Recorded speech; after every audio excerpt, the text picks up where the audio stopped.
Hello, I present today a new episode of my program Eurointegrators, and our guests today are Ambassador of Finland into Ukraine, Juha Virtanen. Hi. Hi. And Igor Solovey, Head of International Section of LBUA. Hi, Igor. Hi. Mr. Virtanen, Finland is an active partner of NATO, but your country is not a part of alliance. Why is that? Well, Finland has followed already quite many decades the policy to stay outside any military alliances. Maybe it comes from our historical experience, from our geographic location, and looking for the security situation around Finland in Northern Europe and in Europe and globally. I think we have tried to have such kind of margin of maneuver to contribute to the security and peace in the world and in Europe. And this gives us a good place to look around quite freely. Our contribution, it's, I think, the best way how to guarantee the stability in Europe, in our neighborhood. Of course, these partnerships, there are also other partnerships where we are involved, like with our Nordic countries, Nordic partners. We have a Nordic defense cooperation, and in the European Union there's as well this kind of European defense policy and cooperation, which is very advanced. So I think producing this stability and contributing peace globally, I think we have taken a look at that is the best way to keep outside any military alliances. The European Center of Excellence for Countering Hybrid Threats was created in Helsinki under European Union, but with a big, huge, I would say, contribution from other NATO countries. What are this function of this center? This hybrid topic, it's nowadays a very important topic when we look at the different threats for the security and stability in Europe and in the world. I think this initiative for this kind of Center of Excellence to be established in Finland, it came from the European External Service. And I think they consider that Finland is a good example of this kind of comprehensive security. Because in Finland we have this tradition that our defense, it's very comprehensive. It's not only military, it's economic. We look at the society as a whole, and we have a good cooperation with the companies and civil society and organizations. I think there we have something to give, and also our technology is quite advanced. And for Finland, I think we were also interested to increase our own capability in this hybrid area. And that is why Finland was ready to host this center and to also to be in partnership with other countries.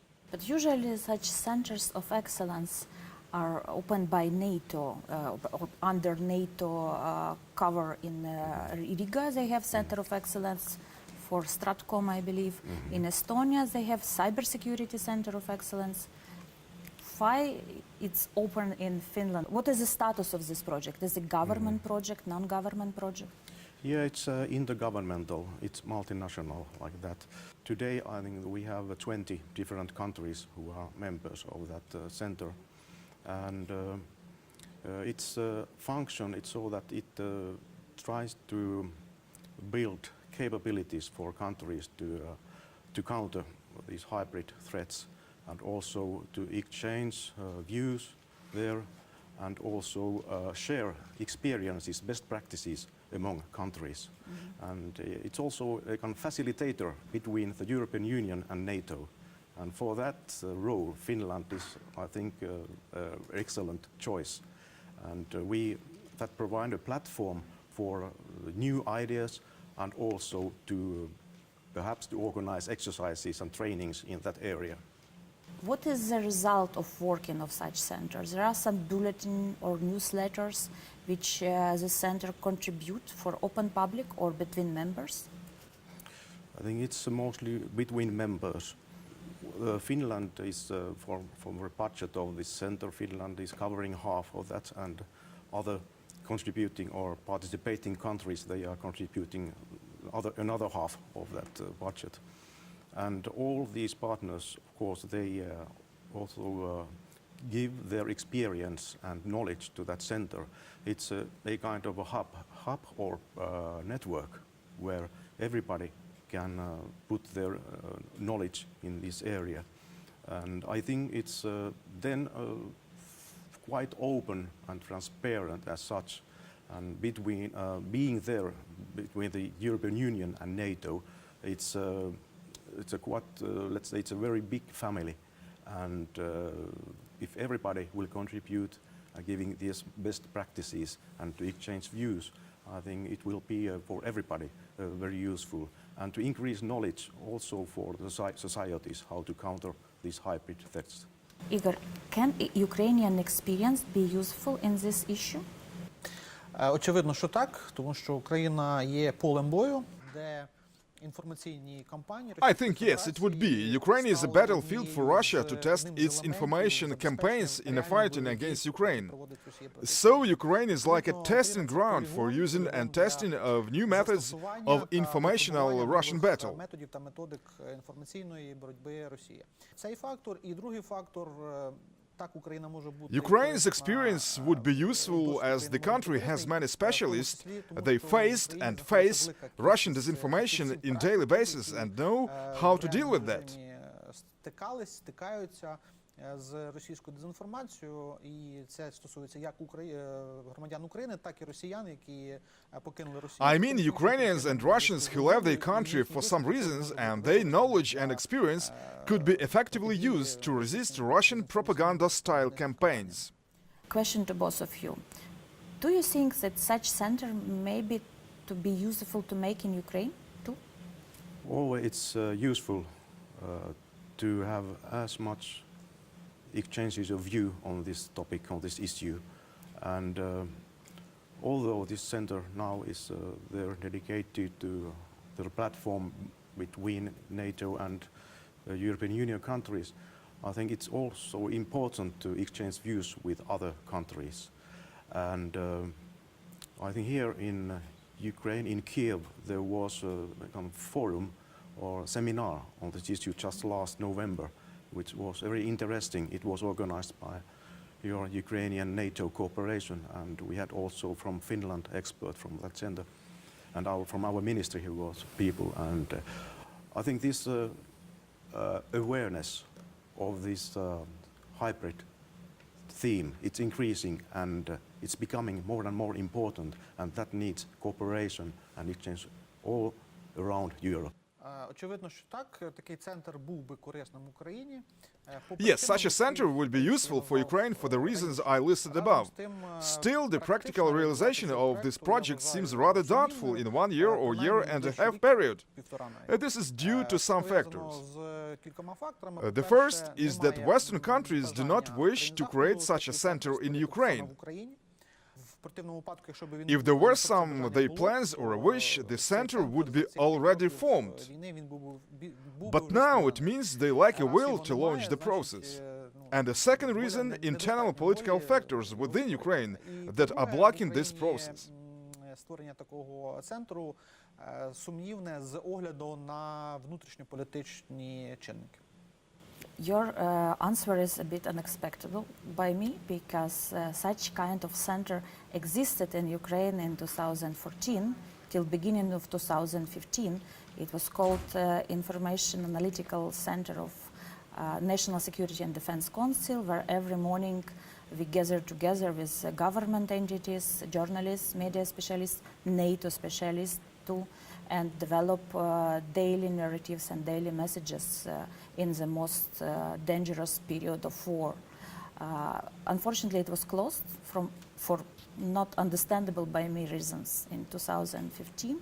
But Finland specialists, several times they came to Ukraine and consulted with me about such center before they created this hybrid center of excellence. український центр The activities of the Ukrainian center you've just talked about were stopped due to political issues, I think. зараз мало ймовірне саме українською And державою. now it's unlikely to get it restarted for exactly the same political reasons. Відновлення його можливе тільки Its renewal would be possible, but just without Ukrainian side taking part in a process. Geographically, Russia is a neighbor of Finland. In the same time, you cooperate, and in some cases, even your Ministry of Foreign Affairs defended Russia in Council of Europe. Why it's happened? The relations between Finland and Russia, they are, let's say, very functional, and they are functioning, and they are very pragmatic. We have a good cooperation in several areas with Russia just because Russia is our neighbor. We have in economic sphere a lot of cooperation, of course, and also in other environmental sector. And we have Finland has been initiator of northern dimension, where we have some projects as well. And the cooperation and context dialogue between, let's say, between border authorities, customs authorities, it's everyday contacts, and I think there's no problem in that way. Of course, we acknowledge this the Russian power politics nowadays, and but there's no any immediate threats as such as we look at around us. The Council of Europe question. It's of course related a little bit to some other issues, not the Finnish-Russian relations, but we consider that Russia, it would be beneficial for the Council of Europe and for Europe that Russia would be part there, and for the Russian society, as Russians, they could use the mechanisms of the Council of Europe in these human rights issue, democratic issues, rule of law issues. I think it would be important to be there and to, let's say, to follow the norms of the Council of Europe for every European state. Capital and business continue to leave Russia, and does Finland draw attention to purity of Russian investments? I think in this area we have had quite many, let's say, projects and businesses like Finland. We are commercial partners, and of course we buy like energy, the gas coming from Russia. Russia is an important provider of materials to Finland, and Finland, from its part, is exporting quite many different issues to Russia. So in that way, we are trying to develop all the time our businesses, because we are just neighbors, and it's quite logical that we have a lot of this interconnection also in other fields like tourism and infrastructure and so on. But purity, this in Russian investments, is important for you or not? No, we have not so much Russian investments in Finland. We have mostly Finnish investments in Russia, but now it has been decreasing as well because of this, let's say, the climate, business climate is not always very positive there. And but this Russian investment in Finland, they're quite, it's a very small number. Russia occupied territory of Finland several times. Karelia is still the part of Russian Federation. Does Finland feel any threats to its territorial integrity now from Russia? Well, I don't know if Russia occupied several times Finland. I think Finland was never occupied like that, not even during the Second World War. Karelia? We lost some parts from Finland in that war. We lost this Karelia and some parts, other part in eastern border area in Finland, and also the Petsamo area in the north.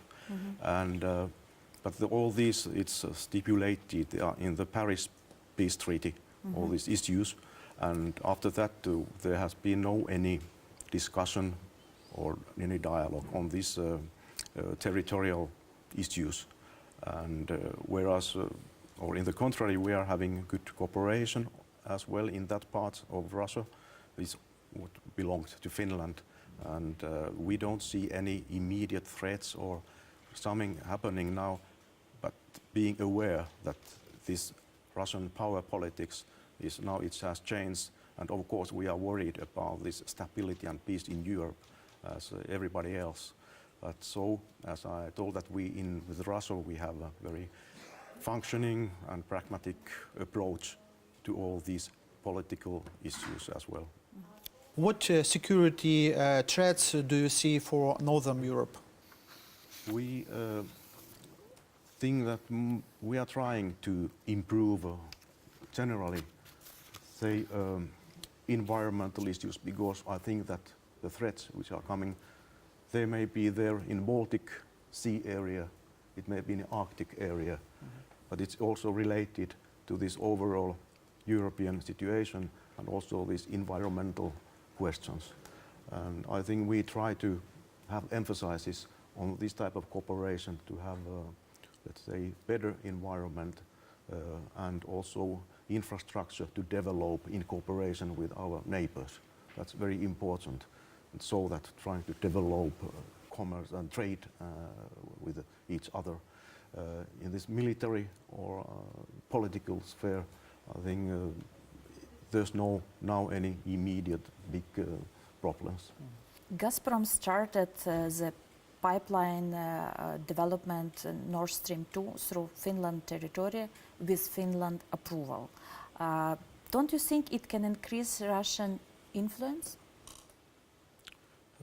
We consider this Nord Stream 2 as a very commercial project, and when Finland was assessing this bid from Russia to build, so we took a look to this our obligations from the law of the sea, because this pipeline, it goes through our commercial zone, yes, commercial or the economic zone.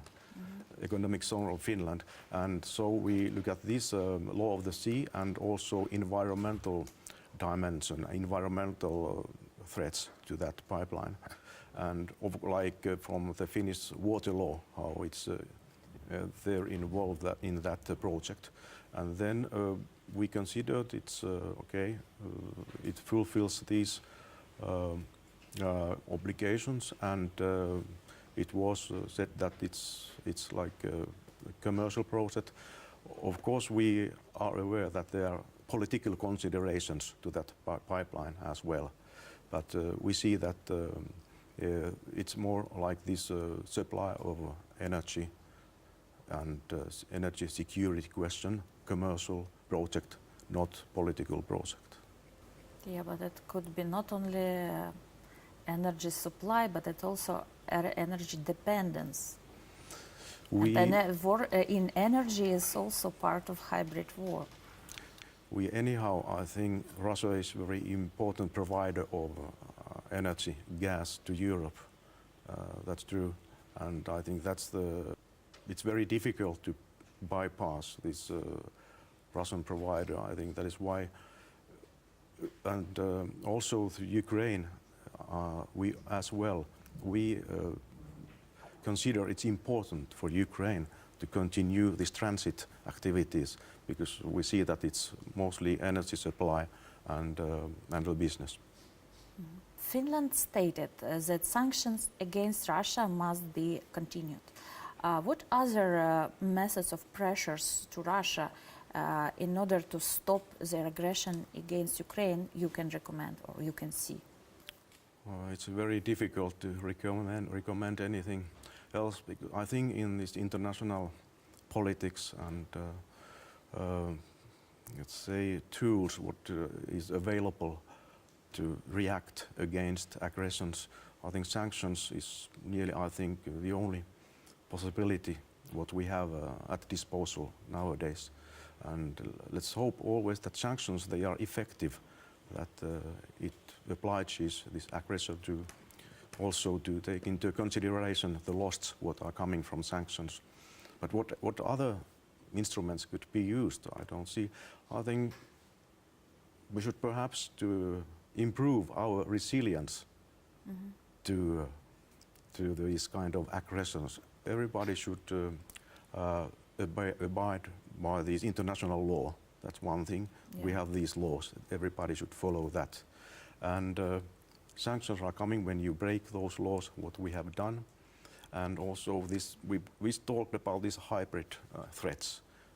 It's part of that. We know that these aggressors, they use different hybrid instruments for this aggression. And that's one thing that we are doing now, trying to have a resilience just with this hybrid awareness. So you think answer from European Union for arresting Ukrainian navy and ships and almost occupation of Azov Sea will be just building resilience? No, in that way, it's has gone far beyond for this resilience or hybrid level. It's always a fact. It has been a very concrete fact. I think in this case as well that the European Union is considering sanctions again. What other tools are there? That's very difficult to say. Russia is under EU sanction, and also the Kremlin has introduced its anti-European sanction. How did Finland find a solution of this situation? Finland, as a member of the European Union, we implement fully the decisions of the European Union as well, and of course we are part of these countries to having sanctions against Russia. And it's true that Finland has suffered, I think, perhaps more than other countries in the European Union in the commercial level, that our trade has diminished a little bit, not crucially, but a little bit because of the sanctions. And of course, Finland complies totally with the European Union policy in that. And so I think all what has been done and will be done in the European Union, it's of course that Finland is part of those decisions. In Finland, even after war in Ukraine started, was some meetings or big forums of ideologists of Russian Mir, Dugin, as an example. And I know that Putin and other businessmen, oligarchs from Cooperative Ozero, that's called, they are visiting and have business in Finland. Don't you see some threats in that? Because really ideologists, forum of ideologists, it's a little bit too much from my point of view. For threats for Finland, I mean. Yes, I think Finland, we are used to this kind of cooperation and with Russia, and we're quite tens of thousands of Russian origin people. They are living in Finland, and they have no any problems to live there, and the Finns have no problems to live with the Russians who are in Finland. And on the contrary, I think it has been as well a plus for these our relations that we have in both nationalities living, and we don't see any negative effects on this issue. As regards these businessmen, we have one such investment, or let's say territorial part in the islands of Finland, where these Russians, let's say businessmen, they owned this island and they invested some buildings and so on there. But then it turned out that it was a little bit criminal organization and money, and so Finland reacted to this, so that we keep our eyes open, of course, and looking what is happening with these kind of investments. But of course they must be legal and without any criminal backgrounds. So we reacted very quickly, and I think that Finnish authorities are following all these kind of activities very closely. Thank you very much for coming to our studio. Thanks to all who watched us. See you next week.